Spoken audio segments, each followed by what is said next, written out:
amazing. You looking amazing. Right, yes, I can. I really, really love Atlanta culture. Atlanta culture. I really, really love the stereo. Always let it be known that you're from Baltimore. So how important is it that you give back to your city? Because a lot of people, once they make it, they gone, and they don't even think about coming back. So what makes you still want to be here, plant it here, and give back to your city? Honestly, because I feel like every time I come home, I always see a need for healing. Right. We were just talking about that in terms of like I travel so much and I see so many women, you know, that you can tell are depressed or they're sad or and a lot of them they don't know why. Right. So for me, when I come back home, it's like I can tell what can I do, Brave, what can you do to better this woman's life? How can you pour into the community? What things? I don't know, I guess because I'm from here, I'm just naturally attached to the DNA. Like I have to give, do, be something for somebody else. So I don't know, it's just kind of innate. It's in your nature. Right. So being speaking of your nature, I heard you love nature too. You've been watching some videos. So speaking of you know, being from Baltimore, there's a lot of stigma that comes with it. And I don't know if it was a few years ago, I don't know, it was shortly ago you was on my Be More campaign. Yeah, And that's about changing the perception of Baltimore. Right. How was that going? How do you think we can actually change the perception, the actual perception of being from Baltimore? Because as soon as you tell somebody from out of town, Baltimore, they think of the wire. So how do we change that perception? That's a great question, and I love Visit Baltimore because the fact that they allowed me to be the first woman of color to represent their brand, and it's a national campaign. I was just super honored. But honestly, it's doing things like this. It's having real conversation with people that really care and exploiting that. Using social media. Like you said, every time I say I'm from Baltimore, people are like, oh, you from The Wire? First of all, you can't be from The Wire TV show. First of all, The Wire is fake because they had West Side over East. I'm like, know your geography thing. But no, it starts like this. It starts with the Jingling Baby video shoot. It starts with bringing people together and showing, like, despite what you think you know and despite what you think you've seen, there's great, beautiful people here. And maybe that's why I'm also so passionate about that too, because I want people to know that. There's so much talent here. There's so many people that do leave and do go on to do amazing things.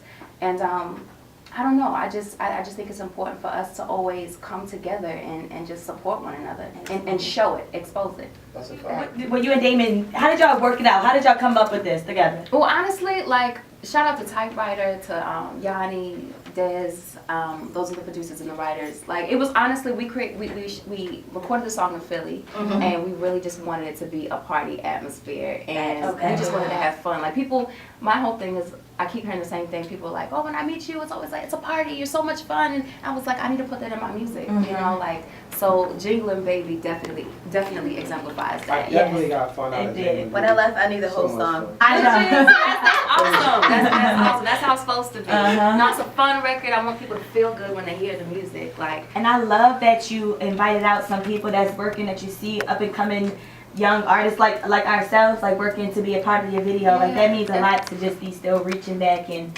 having us be a part of your experience. No, so. I appreciate y'all for coming. It's so important for us to support each other. I'm so big on that. We have to empower one another. There were so many artists, like you said, TT came through. Shout out to Damon Blue.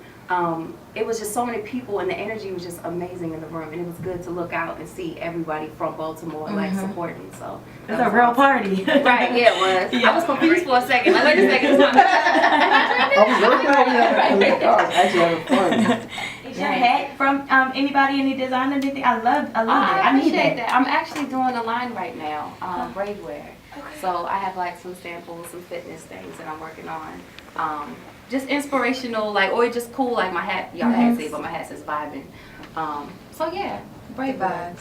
And we speaking of good vibes, actually before the season went off, we had her sister, Little M Style, was in here and blessed us, taught us a whole lot about the fashion and the industry. So we see the apple don't fall too far from the tree. Right, yeah. Shout out to Little M Style. She's amazing. I love her so much. So before you leave, right, can we do this? Because I'm going to just put it on the spot. Can you, we do this thing called the hot seat. We ain't going to do it right now, but I'm going to just put you on the spot. We're going to warm you up. Can you lift that hoodie up for me real quick? I put it on purpose. Because I was watching the interview, and Brave said she cannot stand barking dogs. Look at her face. She probably, you can't stand barking dogs? Did I say that? You said that on the interview. I did not say that. You said that on the interview. She's like, one of the things I cannot stand is a dog that's always barking. So I'm like, That is oh, so what? funny. And so you brought the sweater. Yeah. So you are hilarious. Wow, I'm gonna talk to you when we get off. Right. Give it your signature. Go ahead. I will. Barking dogs. That is right. hilarious. Yeah, that's cute. though. Because we're going to do a lot of barking today. We're going to put in the hot seat. Okay. Is there Are you ready any, other than like the reality show, because that was something that you at first didn't think you wanted to do, but you decided to do it. Is there anything that you are strongly against not doing? Like if Donald Trump invited you to perform, would you do it? That's a tough situation because I think everyone's path is so different, Right. and everyone is in different places in their lives, mentally, spiritually. Right. You know, people can. It's easy to assess. You know, girl, if I was in that situation, I wouldn't do this. I would Right. do that. But you don't Until you get know in it. until you're in it, Right. and then you can't speak for the person because you never know if Their they actually situation. want to do it. You know what Yeah. I'm saying? Mhm. Like people forget. Well, maybe she wanted to, and she's a singer, and she was just doing her job. Right. Like, you know, so it's a tough one. That is a tough one, but Speaking of doing your job, you have so many jobs now. And I speak from just, I'm not going to say ignorant point of view because I didn't know, but I seen you was in so many movies and you're getting into this acting thing. How did you get into that and how was that going for you? How many movies have you starred in? What do you have coming up as far as acting? acting was always. I started acting before I started doing anything. I was always in theater. Makeup off. No, that's acting. It takes you out your like I want comfort. something Yeah. that completely doesn't look like the typical cliche. You see a pretty girl, okay, she's gonna play a pretty girl role. Right. No, I want to be stretched. I play the love interest. Actually, it's my first lead role. So I don't want to lead role. Yeah, I don't want to speak Yeah. too much on it. Yeah, I'm 8 or 9 years old. Yeah, And I with didn't know I could sing. Spoken word, All of that. It Oh, was, so she like the rap. rap, and I had spoken no word. idea I could sing, right. Like poetry was like the foundation. I really thought like, I was so mad when I heard Jill Scott come out. And I she was like, started she beat me to including- it. I was so mad. I was like, no, that's supposed to be me. Yeah. Maya Angelou, like, that was my foundation. And it wasn't until, like I said, I could learn how to sing, and I was like, okay. So if I said spit a freestyle right now, would you do it? I was about to say. Oh, just the hot seat. I mean, I think we we can get wasn't even started. going to touch into it, but you know, might as well. I'm trying to rewrite stories already written. Keep the beginning, I'm changing the ending. A slave to the spirit that we are less than, so we take from our own to impress them. But I guess when we stop suppressing the royalty of being black's a blessing, it's only then when we can walk into our own hood, knowing that we good. Men killing for territory that neither one owned. Rapping same lyrics, neither one wrote the song. Brainwashed thinking city corners are a home. Somebody call the coroner another tombstone. Speak your lies long enough to believe them. Get caught up wrong, now you beefing. Street life glamorized, so deceiving. They don't show you the part when his heart stopped beating.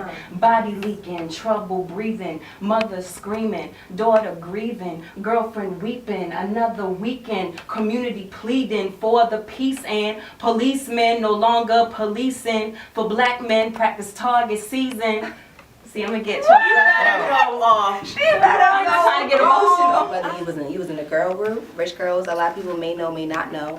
And then on top of that, you know, your manager had passed away, and then your father passed away. Right. So it's just, you've been over that whole time and time again. So how did you actually work through those transitions? A lot of tears. And honestly, just knowing that I still had more to give. I think that the only time a person reaches, you can't give up on yourself. And for me, that was the biggest thing. Like, there were moments when I truly did not want to get out of bed. I was so depressed, so sad, trying to just find my way. But I still had more to give. I still had more songs to write. I still had something to say. Right. So, and that took precedence over my emotions.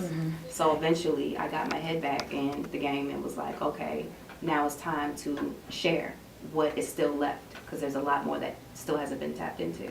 Are you doing anything for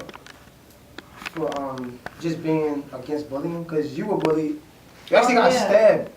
How do you did jump Yeah, so it's hard. like the fact that you got stabbed and you were in these situations, I just feel like I can see brave out in the streets, anti-bullying. Absolutely. So No. like, do you plan on doing? No, absolutely. I go to schools all the time, and it's so funny because it's like when I go to these schools, I'm like exploding at the seams of everything I want to talk about, from bullying, like there's so many topics, but absolutely that's something I always touch on, especially to our young girls, our young boys. Like, lives can be changed based off of what you say to your friend. Thanks. You know what I'm saying? Absolutely. And it's like, to see how these lives are changed by a comment, or girl, you ugly, or girl, you fat, or it kills me because for some reason the generation now, it's almost like when I got bullied, I didn't want to go home and kill myself. Right. But now that's a real option for these 11-year-olds and 10-year-olds. And I'm like, what? I can't seem to bridge the gap of where that leap of logic, how it got lost. Because I feel like we weren't like that. But yeah, no, that's something that I absolutely talk about when I go to these middle schools and high schools. Do you think it might be because it's like you see it more, like you actually, like even down to the fact that it was a girl that actually committed suicide on Instagram Live, and they still, once that was over, they still had the video out there for people to really see how it went down. So it's like it's almost like you want them to know about it, have knowledge of it, but you don't want to show them too much that they start to think that this is a real option. Right, you know? this is the new normal. I just think we're so desensitized, and a lot of it, I'm not trying to point fingers, but does go back to the parenting or the lack thereof. Because I know if a child isn't getting what they need at home, then anything is an option. Absolutely. And things that you would never believe now are becoming real options, and it's just like, I don't know.